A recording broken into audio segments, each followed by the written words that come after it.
It is 11 o'clock on the West Coast, so we will go ahead and get started. Hey, Maria, I just saw you join too. How's it going? All right, let me share my screen with you. All right. Let's go ahead and get started. Hello, everyone. This is Drew Amoroso again, and thanks for joining us today for this week's edition of 11 at 11. I appreciate you being here, and congratulations to you for taking some time out of your busy week to work on yourself and also on your workday. So today I want to talk about disagreement and disapproval. And specifically, I want to talk about it in the context of when we express to other people that we want to make changes or that we want to do something new or different, or when we share our opinions or a new and unique idea that might not be consistent with the status quo. So I'm talking about things like maybe starting your own business, changing your career path, shaking up the way things are done in your company or maybe on your team, or maybe major decisions in your personal life that might not be consistent with the status quo. And I want to explain why this type of disagreement is perfectly normal and to be expected, and how you can also move past it. So to start though, I want to tell you a quick story. So in 2016, I was working at a major international law firm, and I'd been there for about 5 years. And I made the decision that I wanted to leave and start my own law firm. So this is me on my last day with my good friend, Aaron, and we were celebrating me starting my own firm. So when I made the decision, one of the things I did was I went around to people in the office who I had worked with for years, and I told them that I was leaving the firm. And of course, part of that conversation was explaining to them what I was going to do next. And I want to share with you the reactions of two people that I told. So the first one was from a partner that I worked with, and we'll just call him Thomas. So Thomas had been an attorney for about 30 years and was a great guy who had mentored me and who I really respected. And I remember walking into Thomas's office excited to tell him that I was leaving to start my own firm because I was expecting that he was going to be, happy for me. But the moment that I told him what I was going to do, he basically shook his head and kind of pursed his lips, and he proceeded to say to me that he thought I was making a huge mistake. And so he cited some kind of statistic that 70% of small businesses fail within the first year, and basically that by leaving the firm, I was essentially making a terrible career decision.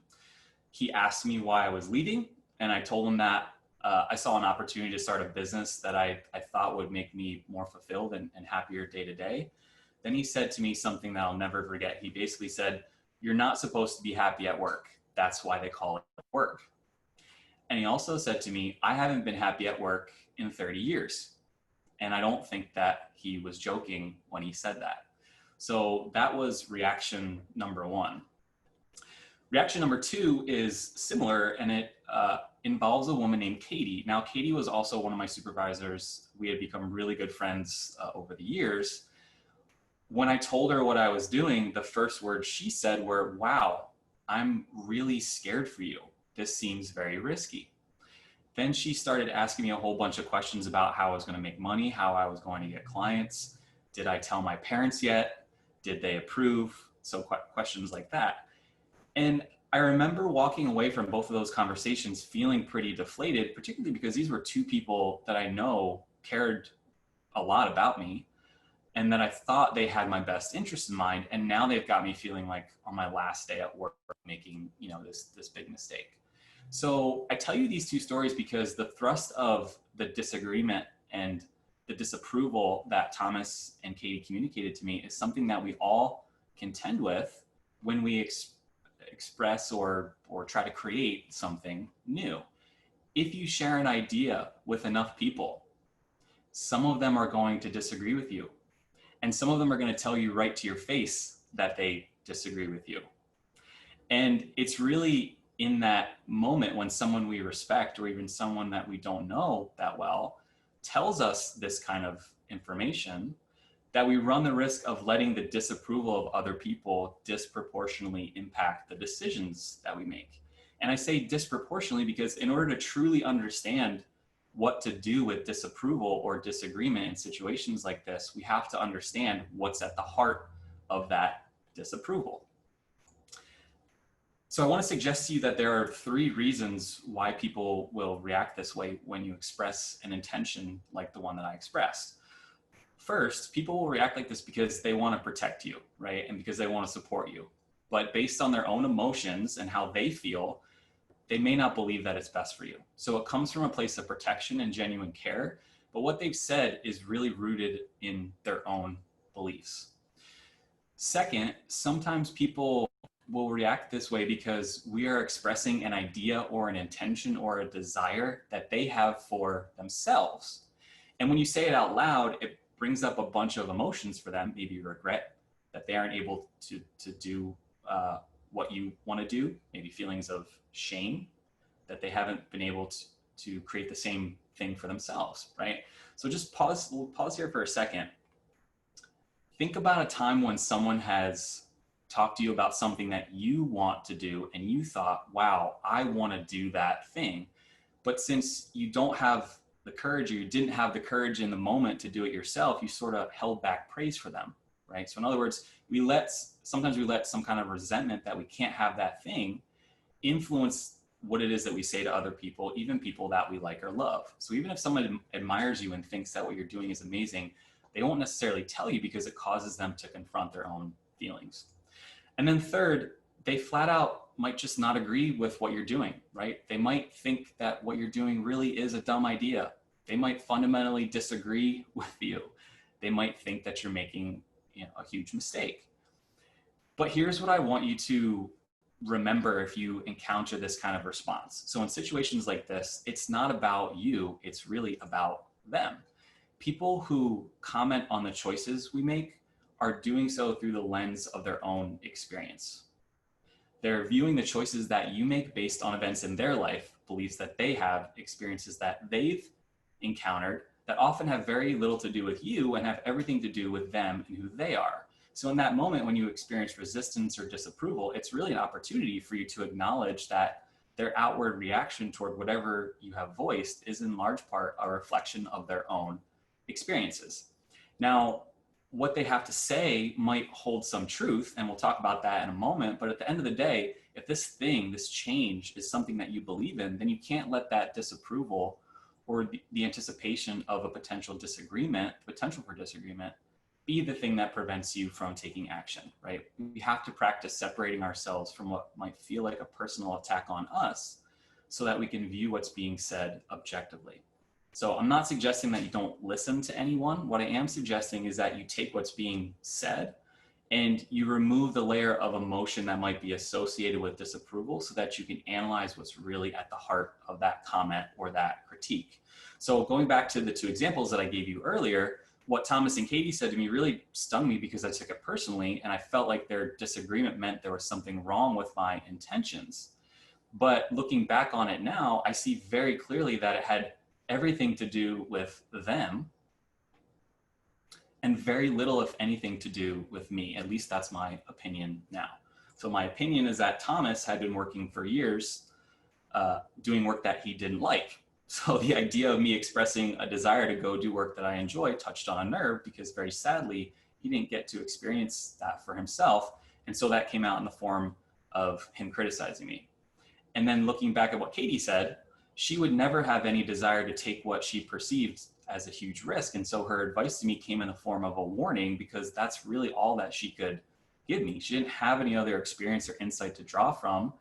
And the idea of me leaving and starting my own firm made her scared. And so she projected that as her advice.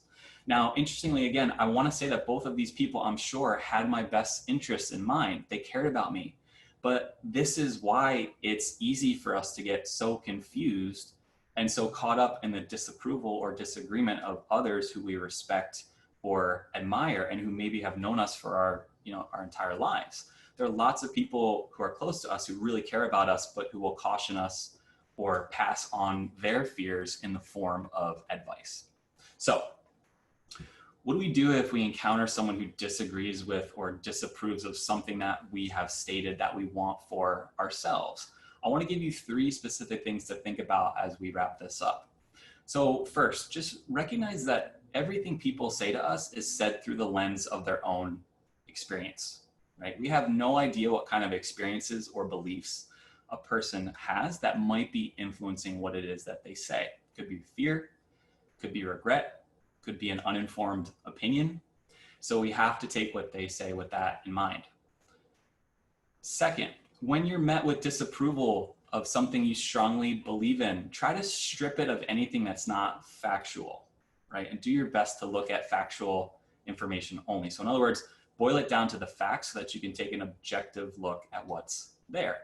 In my example, when I looked at the substance of what Thomas and Katie were actually saying, it was basically, I've heard this, or I believe that X, Y, or Z, right? It wasn't coming from a place of experience or fact. It was coming from a place of speculation and fear and guessing. And then third, if you are going to take advice, seek advice from someone who has done what it is that you want to do. It's not a good idea to seek advice or approval on starting your own business from someone who has never started a business. If you want to make a career change, you want to seek advice from someone who has successfully made a career change. Those are the people who will be able to give you the most factual information. And even then, at the end of the day, even then, you still have to pass what they say through your own filter. Because at all times, we have to be aware that this is something that people might be doing unintentionally, and we have to have the presence of mind to recognize how it might be disproportionately affecting how we think during a day and also the actions that we take. Okay, so does this resonate for anyone? Can you point to a particular experience that maybe you can share with the group where you encountered some sort of disagreement like this when you went off and tried to do something new? Could be related to your job, your personal life, your career, anything. And you can, if you've never been in this group before, you can just go ahead and chime in either over chat or turn your speaker on. We're in a small group, so you can go ahead and speak up if you have an example that you want to share with the group.